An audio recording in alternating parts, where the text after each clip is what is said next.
Magsaking ta mga kananay sa atong okra, atong gihati ang gidaghanon kay isang burdin man to, hatiin natin para hindi tayo mabigatan sa pagbuhat patungo sa kalsada mga kananay. Malayo kasi kami sa kalsada, kaya nga pasanin or lukduhin. Ganito kahirap ang isang gardener mga kananay. Pawis at pagod para makapira. Kay naong tagkwarta. Inanira mga kananay. Mukha tayo ng pira. At least pinaghirapan natin ang ating pera. Oh, inanira, hinahinay lang taan ni ron kay init na.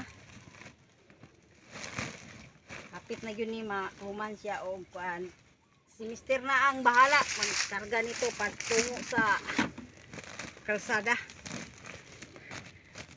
Si Mister ang taga Dalas kalsada, ako ang taga Baligya pa market. Kanya-kanya kaming mga gawain mga kananay, pero may pagtulungan pa rin. Sa sobrang dami ng gawain, dapat tulungan, parang madali lang matapos. Kasi wala man tayong mga katulong na iba, kay ang ating bunso nag-aaral. Tayo lang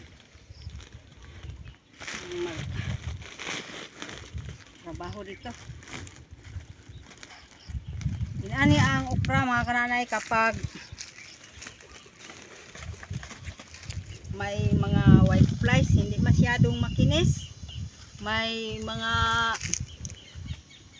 unsa nang nagtuldok-tuldok. Oh, dahil yan sa fruit fly, hindi tayo nag-spray kasi maka daot sa ating katawan, sa ating kalusugan, hindi maayos. Buti itong walang spray para good for our health.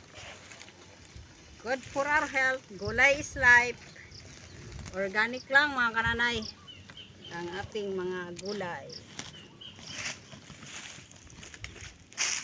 Ang papaya may talagsang bunga pero kinain ng fruit fly. Para yan pagkain sa manok. Hindi madali ang pagsaking mga kananay. Hinahinay lang. Mahuman data arong adlaw. May mga chicken akong kasama. Yun o.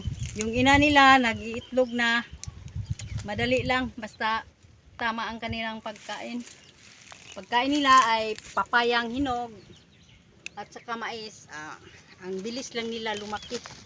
Hindi tayo gumamit ng pidge. Bye bye for now mga kananay. Thank you for watching. God bless us all.